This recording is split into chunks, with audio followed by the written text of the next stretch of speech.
Collector ने अपने जूते से मेरे छाती पर पैर रख करके बेहोशी और में मुझे आर.के. यादव रिवॉल्वर सटा दिया। यदि प्रेस वाले नहीं होते, इसको मजाक में नहीं टाला जाए। मेरे बदन पर एक जगह नहीं थी, तिल नहीं था। 600 लाठी मेरे बदन पर, मेरे माथे पर मारा गया। 6ठी स्टेज की हड्डी मेरी तोड़ दी गई। उसके जान पर इसी तरह का खतरा बना हुआ है। जॉर्ज साहब पर हमला हुआ, रूढ़ी पर हमला हुआ, रामविलास पासवान पर हमला हुआ, शरद यादव पर हमले हुए, नीतीश जी पर हमला हुआ। हम लोगों को खुद लज्जा होती है कि हम बार बार बिहार के सवाल को यहाँ पर उठा रहे हैं। कलेक्टर ने आदेश दिया, मारो साले को और इतना मारो कि मार दो। It's a very serious matter. Let the members express their opinion on this. I tried to contact the Apollo Hospital. The Apollo Hospital doctor told me that you can't talk to him for 3 days. ये मामला बहुत ही गंभीर है। उन्हीं के घर पर साजिश रची गई मुझे मारने के लिए।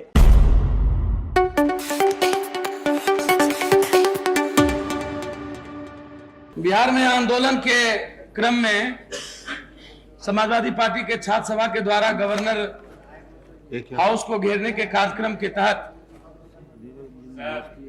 बिहार में एक हड़ताली मोड़ है, हड़ताली चौक है, जहां पुलिस की बैरियर लगाई जाती है। हम उस जुलूस का नेतृत्व नहीं कर रहे थे। जुलूस के हम बहुत पीछे थे। छात्र सभा की रैली जब उस बैरियर के पास गई तो उधर से हम जब पीछे में, बहुत सारे पीछे में हमने सुना कि गोली या आंसू गैस का आवाज फटाफट चल रही है। लोग काफी भागना शुरुआत किए। हम वहां से पीछे से आगे दौड़ने के क्रम में दौड़ते दौड़ते जब हम आगे गए तो वो बैरियर लगी हुई थी, बंद थी, दोनों गेट बंद थी। लेकिन जैसे ही हम वहां पहुंचे, गाड़ी से अकेले वहां हम जब उतरे तो कलेक्टर राजबाला वर्मा, जो अभी वर्तमान कलेक्टर है और जिन पर प्रिविलेज भी नीतीश जी दिए हुए थे, और वहां के एक आर.के. यादव डीएसपी हैं उस कोतवाली के, जो पूर्व मुख्यमंत्री और वर्तमान मुख्यमंत्री के भाई और पूर्व मुख्यमंत्री के साले, उनके अपने सगे सारू हैं। मुझ पर जबकि कोई प्रावधान नहीं, मैं कुछ नहीं कर रहा था, मैं खड़ा था। गेट खुलवा करके कलेक्टर ने आदेश दिया, मारो साले को और इतना मारो कि मार दो। और 400 लाठी नहीं, 600 लाठी मेरे बदन पर, मेरे माथे पर मारा गया। जो पूरे सदन में, जो पूरे अखबार में आप देखे होंगे, मुझे आर.के. यादव रिवॉल्वर सटा दिया। यदि प्रेस वाले नहीं होते, इलेक्ट्रॉनिक मीडिया वाले नहीं होते, तो मेरी जिंदगी उस दिन नहीं बचती। मुझे मार दिया गया था। मुझे पट्टी लगी हुई है, स्लेट लगी हुई है। अपोलो में मैं यहाँ दिखाया हूँ, स्लेट लगी हुई है। 6ठी स्टेज की हड्डी मेरी तोड़ दी गई और डॉक्टर ने लिखा यदि और 10 लाठी लगते तो जीवन भर के लिए ये पैरालिसिस मार दिया जाता। इसके पहले भी समता पार्टी, बीजेपी, कई लोगों ने राजभवन घेरने का प्रयास किया, राजभवन घेरो मार्च किया गया, किसी पर लाठी नहीं चली। लेकिन जान करके पप्पू यादव को जान से मारने की साजिश, फिर 48 घंटा का बिहार बंद था, उस दिन जान से मारने की साजिश, ये वर्तमान मुख्यमंत्री के पहले पूर्व मुख्यमंत्री के द्वारा और उनके साले साधु यादव के द्वारा मुझे सर जान से मारने की साजिश में कई बार पहले उठा चुका था। मुझे जैना जी ने कहा कि आपकी हिफाजत की व्यवस्था की जाएगी, लेकिन पुलिस के द्वारा और कलेक्टर ने अपने जूते से मेरे छाती पर पैर रख करके बेहोशी और में वो आप देखे होंगे इंडिया टुडे में कि कलेक्टर ने मेरे छाती पर जूते रख करके मचलने का काम किया। और इंडिया टुडे में देखे होंगे कितनी मार लगी। ये वही कलेक्टर हैं जिनको कोर्ट ने और जिनको चुनाव आयोग ने गया से हटा दिया था, सस्पेंड कर दिया था। चुनाव आयोग यहाँ से सस्पेंड कर दिए थे, लेकिन बीच में मुख्यमंत्री 2-3 दिन के लिए राष्ट्रपति शासन लागू हुआ था, वैकेट हुआ था। और फिर जब वर्तमान मुख्यमंत्री आ गए तो उस कलेक्टर को उसके बदले में पटना का कलेक्टर बना दिया गया। और वही कलेक्टर है जिनको बार बार न्यायालय में अभियोग के तहत बुलाया जाता है और कंडम किया गया है। ये ऐसे कलेक्टर हैं। और जब जिस देश का सदस्य सुरक्षित नहीं रहेगा, जिस देश के जिस सदन का करोड़ों सदन में जानने वाले, करोड़ों लोगों को देखने वाले सदन के सदस्य पर 600 लाठियां चले और जान से मारने की साजिश की जाए आर.के. यादव और कलेक्टर राजबाला वर्मा के द्वारा, और साजिश में साधु यादव, आपको याद होगा कि छात्रों पर गोली चलाया गया था अपने हाथ से। यहाँ पर वही साधु यादव जो वर्तमान मुख्यमंत्री के भाई और पूर्व मुख्यमंत्री के साले, प्रधानमंत्री इंद्र कुमार गुजराल साहब ने खुद अपने हाथ से सीबीआई को जांच में दिया और सीबीआई ने रिपोर्ट भी अपना जमा कर दिया है उसके विरुद्ध में कि अपने हाथ से छीन करके गोली चलाने के काम किया गया। उन्हीं के घर पर साजिश रची गई मुझे मारने के लिए। और मुझे आज भी वहां के प्रशासन, पूर्णिया के कलेक्टर और डीडीसी के मिलकर के जान से मारने की साजिश है। मैं सदन से एक आग्रह करूंगा और पूरे सदन से मैं मांग करना चाहता हूं कि एक सदस्य का मामला है और उस कलेक्टर पर प्रिविलेज होना चाहिए और वो आरके यादव और कलेक्टर दंडित होना चाहिए। हम आपसे विनती करना चाहते हैं, यहाँ बैठे हैं श्रीकांत जैना साहब, कि मेरे बदन पर एक जगह नहीं थी, तिल नहीं था, और जिस दिन बिहार में 48 घंटे बिहार बंद थे, उस दिन मेरे माथे पर कम से कम मेरे ड्राइवर को 6 से लाठी मारा। मेरी सुरक्षा गार्ड नहीं होती तो उस दिन मुझे मार दिया गया था। इसलिए मैं चाहता हूं कि कम से कम राजबाला वर्मा और आरके यादव जैसे कलेक्टर और वर्मा जैसे कलेक्टर और आरके यादव जैसे डीएसपी को कम से कम उनको मुअत्तल किया जाए और प्रिविलेज कमेटी में उसको जो हमारा सदस्य उसमें दिया जाए। मैं चाहता हूं सदन के मार्फत से कि ये आप हो, ये मैं विनती करना चाहता हूं। सर मुझे जान से मारने की साजिश, Let him finish. Let him. मुझे जान से मारने की साजिश की गई। सर मैं विनती करता हूं, यदि आप नहीं सर बचाएंगे तो बिहार में सर किसी की जान नहीं बचने वाली है। जॉर्ज साहब पर हमला हुआ, रूढ़ी पर हमला हुआ, रामविलास पासवान पर हमला हुआ, शरद यादव पर हमले हुए, एक हमले नहीं हुए सर, कितने अनेक हमले हुए हैं और कलेक्टर एसपी के द्वारा मारे गए हैं। नीतीश जी पर हमला हुआ, एक सदस्य कोई बचे नहीं है सर। मैं तो कलेक्टर के जूते से मारा गया हूँ, ये लोग कलेक्टर और एसपी के साजिश से मारे गए हैं। लेकिन सदन मौन रहे सदस्य के मामले में, मुझे कुछ नहीं कहना।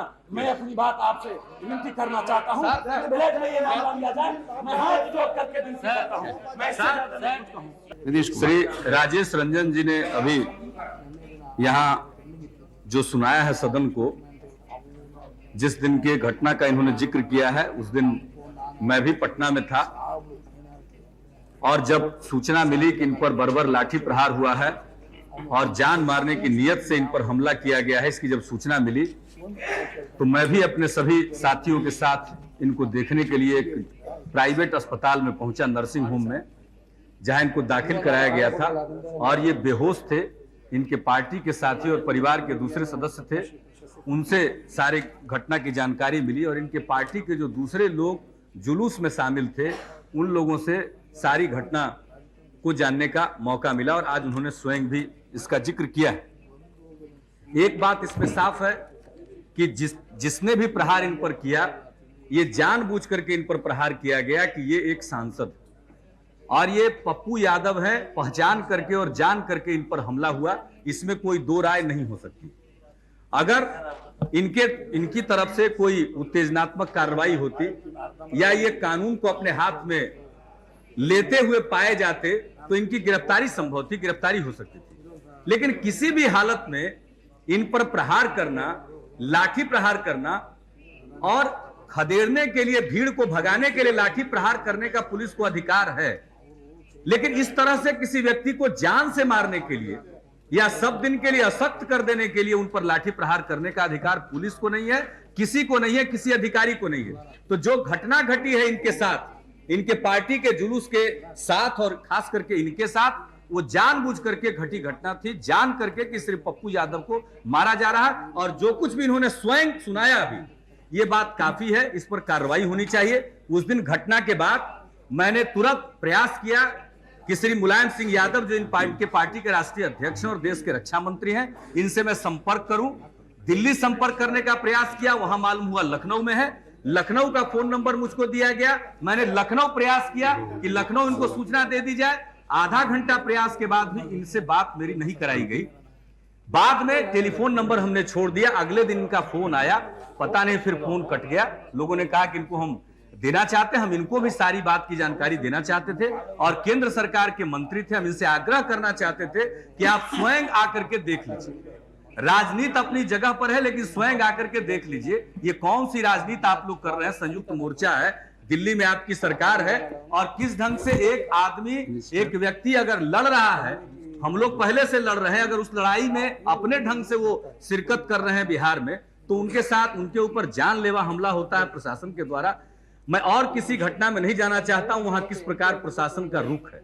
प्रशासन का रुख यही है सभापति महोदय। यहां पर लोग उठाते हैं चर्चा, हम लोग बहुत ही परेशान हो जाते हैं कभी कभी जब चारों तरफ से आवाज उठती है, कहती है बिहार का सदन है क्या, बिहार का सदन है क्या। कभी प्रियरंजन दास मुंशी भी कह देते हैं। हम लोगों को खुद लज्जा होती है कि हम बार बार बिहार के सवाल को यहां पर उठा रहे हैं, लेकिन एक जंगल राज है। वहां के कोर्ट ने कहा कि जंगल राज, हाई कोर्ट ने यह ऑब्जर्वेशन दिया है कि जंगल राज है बिहार में, और इसलिए जब बिहार से चुन करके आए हुए सांसद यहां आपके सामने कुछ फरियाद रखते हैं और सदन के सामने फरियाद रखते हैं, तो इसको मजाक में नहीं टाला जाए या इसको पार्टी के आधार पर नहीं टाला जाए। हम आपसे दरख्वास्त करेंगे कि न सिर्फ पप्पू यादव के मामले के ऊपर जो भी कार्रवाई, अगर विशेषाधिकार का मामला जो मेरी समझ से बनता है, विशेषाधिकार समिति को जांच के लिए सुपुर्द करना चाहिए और रिपोर्ट के लिए। लेकिन इसके साथ हम आपसे यह भी आग्रह करेंगे, जो भी बिहार में विपक्ष की राजनीति करता है, चाहे वो जिस दल का भी है, उसके जान पर इसी तरह का खतरा बना हुआ है।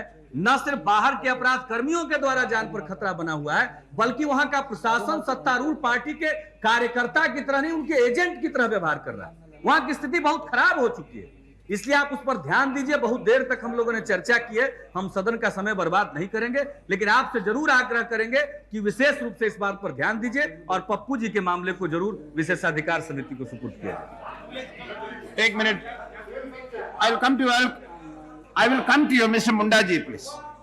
सभापति जी, No. Let the members express their Yes, very serious. It's a very serious matter. Let the members express their opinion on this. This is something very terrible. And sir, when he was fell unconscious, I tried to contact the Apollo hospital. The Apollo hospital doctor told me that you can't talk to him for 3 days. His condition is so bad. It is great luck that he is alive here. ये मामला बहुत ही गंभीर है।